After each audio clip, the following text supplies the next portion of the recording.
Hi guys, welcome to my channel. If you're new here, my name is Lucia and I'm a Ghanaian medical doctor based in the UK.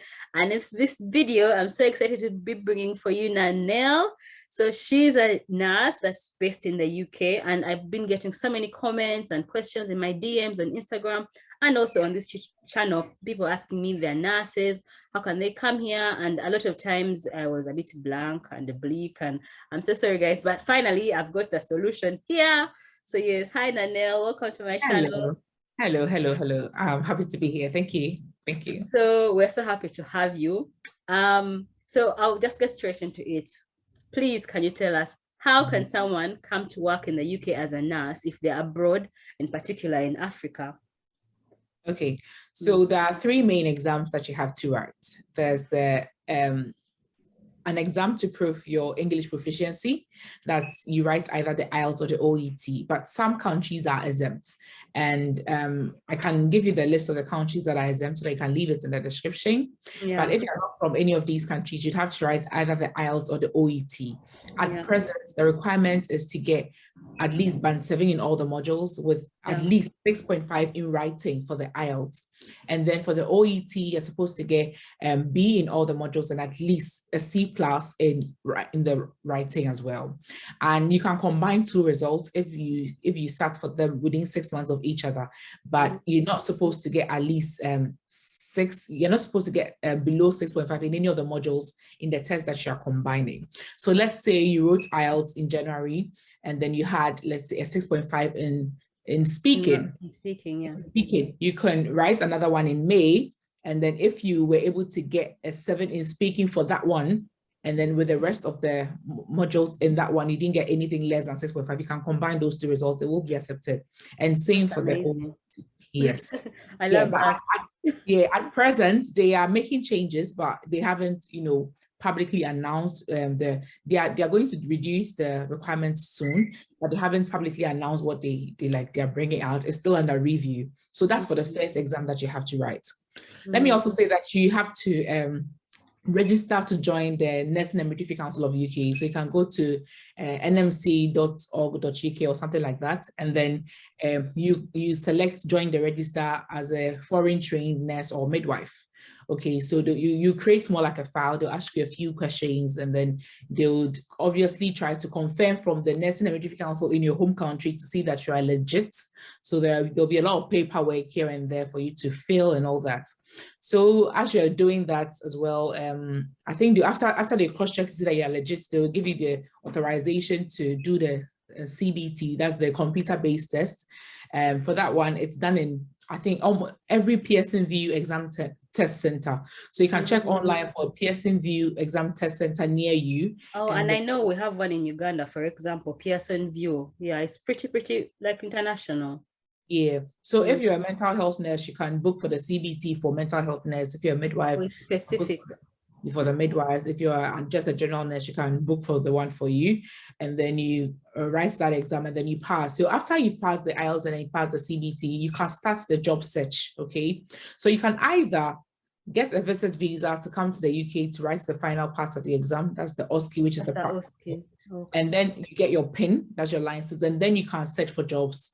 But if you come to the UK on a visit visa to write the OSCE exam, you're not allowed to switch from a visit visa to a skilled worker visa or a health and care worker visa. You'd have to, even if you get a job, you have to go back home to reapply. Yeah. So you can do that. That's if you have the money, and then you can self-sponsor, for the exam and all that, because the OSCE is about £700 or so. And then probably you have to pay for training as well, to know the format or the structure of the exam. So that's one way. Another way is to do it yourself from back home. So after pass the IELTS and the CBT, you can search for jobs. And these days it's become a bit more difficult because for most countries, the WHO has banned active recruitment. And so agencies are not supposed to assist. About 4 years ago, when I was coming, agencies were just chasing me here and there, with job offers and interviews and all that. It was so easy.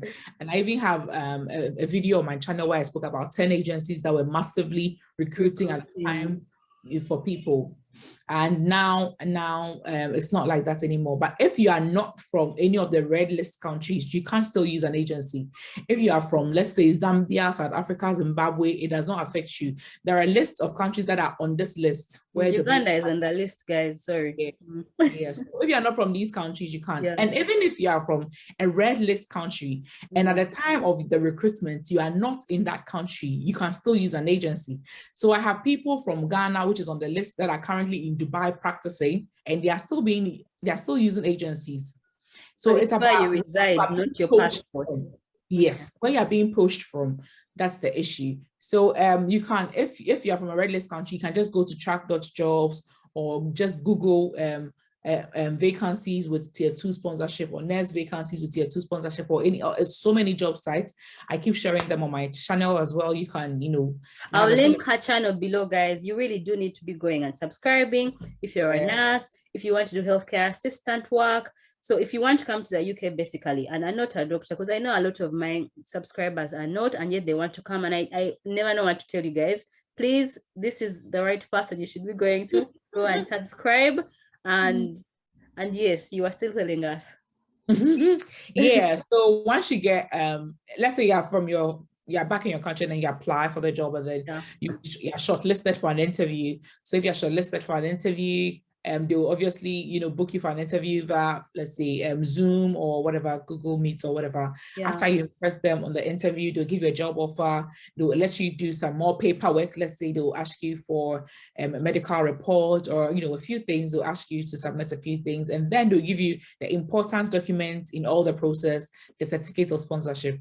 So with that certificate of sponsorship, and then with other documents like your job offer, your job contract, a TB test certificate, police clearance, and some other things, and then you can add, and then you apply for a tier 2 visa, or a skilled worker visa, or a health and care worker visa, and then you come to the UK. When you come to the UK, you have 8 months to pass the last exam, which is the OSCE. You have 8 months. So you can be hired before the OSCE then? Yes, you'll be hired to come here to practice as a pre-registered nurse. So does that mean you get some sort of a PIN even before? You're not working as a nurse, you're working as a senior carer or a band 4 nurse, so you don't need a PIN for that. So you're just working like a care assistant, sort of like a senior care assistant, so you don't need a PIN for that.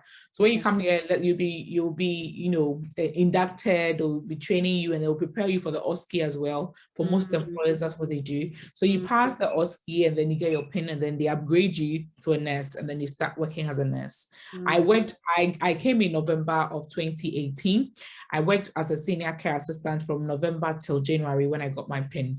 And at the time I was being paid as a senior carer, and then I have a video of how much I was being paid at the time before I got my license, and I have a video of how much I earned after I got the PIN as well on my channel. So yeah, that's basically the process. And then you are usually given a 3-year visa, right? And then with that visa, you can bring your spouse or even your unmarried partner. There are, a few things. Because they recognize civil partnerships here. Partner, yeah. And then your children under the age of 18. Yeah, I have videos on my channel with the documents that you need to gather for the visa application and all that. So you can come to the UK with your family. Yeah. I'm saying the link will be in the description below to her channel. Thank you so much for that, for that very brief and detailed summary. I have a lot of questions, and I'm sure the viewers have a lot of questions. So I'm going to try, guys, to ask some of the questions, but if we don't get to all of them, please just go and subscribe to her channel. So the first thing that I wanted to ask was about the nursing degree. So is there something like, because in our country, we have some people who are doing, so nursing can be done at several levels. There's a certificate, there's a diploma, and then there's a university degree of nursing. So which level do they accept for the UK? So if your nursing school was 3 years or more, you can apply to be a nurse in the UK. As long as the course is 3 years or more. And if it qualifies you to practice as a nurse in your home country, so where you are licensed in your home country, or wherever you trained, wherever you had the training, yeah, you can. But it should be a 3-year nursing qualification, 3 year or more nursing qualification. But they have something called nursing associate. So I don't know if, let's say, those who had 2 years can go through that route. I'm still studying about and researching about that pathway. So I don't want to say anything that I'm not so sure of. But there are nurses, and then there are nurses and midwives. That's where you need a 3-year nursing qualification, 3-year or more nursing qualification. And then there's a nursing associate, which is a bit lower. But I'm still researching on that pathway to make a video on that soon. Yeah. Okay. So for like Ghanaian viewers, as far as the little that I knew, you have confirmed it. And that is that if you do a certificate in nursing, that's only 2 years, then that means you don't qualify unless that other route opens up that she's talking about. But if you've done a diploma in nursing, then you do qualify, because then it adds up to about 4 years. And then if you've done a degree as well, then you qualify. The next question that I had is, how much is a CBT exam? I think it's about £80. The CBT is about 80. I'm not so sure, but around 80 or 150 or something. I'm not so sure. Should I? Yeah, I'm not sure. Maybe 140. I'm not so sure. That's fine. I'll link the website below, the NMC website. I guess that's all this information. It's been a long time, and they keep changing the prices. So every year they keep adding. Yeah, and then the IELTS is roughly. The IELTS is roughly £200, but the IELTS, remember to write academic IELTS. It's not general, just remember it's academic, And what about, what would you say was the biggest challenge in the process? My time, there was no challenge. I think my time, the challenge was basically passing the IELTS exam, because I think that's where most people find it difficult. And my time, it was strictly band 7 in all the modules. It's now that it has been reduced to the 6.5. Now that 6.5 in writing is accepted. But now I think the main challenge is the fact that there are no agencies assisting people from red list countries. That's the main challenge, because you have to do the hard work and search for the jobs yourself. Yes, that's the main challenge now. Yes, the job search. Okay. And when you come from, so I hadn't mentioned, I think, that you're from Ghana. How would you compare the nursing practice in Ghana and in the UK? What's your experience been? Well, I think it would be just like what you said on my channel. So by the way, Dr. Sisi was on my channel, so you can head over to watch that as well. I think the fact that over here, they give the opportunity for the residents or the patients to make informed decisions. You know, they are basically a part of their care. And then the fact that here is like you can't just do anything. You're like really being monitored. And what else? I really monitored, strict with a lot of things. For instance, last time I did a video about a nurse who did not pay a train fare, and it led to her taking off the register. Never happened in Ghana. I mean, like, there's no way the bus driver is like, no way. But like, they are really strict about some things, and they respect the nursing profession so much that they want you to be in, like, conduct yourself well, even when you are off work as well. So I think that's basically the difference, and the fact that, I think that's it. Okay. And how much can a nurse expect to earn roughly if they come? So it depends on where you work. If you're in the NHS, or if you're in a private hospital, or if you're in a care home. So basically they say private companies pay more. So the care homes and the private hospitals do pay more. And with the nursing, there are different levels. Okay, so if you are coming to the UK, you come as a band 5 nurse. I think it's up to, but it's from band 1 to band 9. I think band 9 is the highest, like the senior most nurses. But when you are coming to the UK as an international nurse, you come and then you start at band 5. So when I came at band 5, for my care home, I was getting around 32,000 per year. But I think for NHS, is it 24,000 or 26,000 per year? Something like that. Yeah, but you have the opportunity to do overtime, and then to earn more, and then to do agency. On our visa, you're allowed to do at least 20 hours, no, at most 20 hours extra per week. But I think COVID, the list has been stripped off. Yeah. Okay. And what would you say is your experience of life in general in the UK? Like, besides that, are you here with your family? So I came alone, but now I have a family now. When I came, I was just, a young single girl, but now I'm married and have a baby. Yeah. Oh, how old is your baby? Have a baby as well. My baby is like nearly 10 months. Yeah. Oh, so you should be on maternity leave. I started work when he was like 6 months. Wow. My baby is 18 months. Oh, I see. So she's a toddler. I have an 18-month-old and a 4-year-old, and I think we're going off track now. So I think we should come we should come to the end of this video, because I know you also have a night shift that you have to go for. Yeah. Do you have any final remarks or any final advice for anyone who's out there wants to come to the UK as a nurse?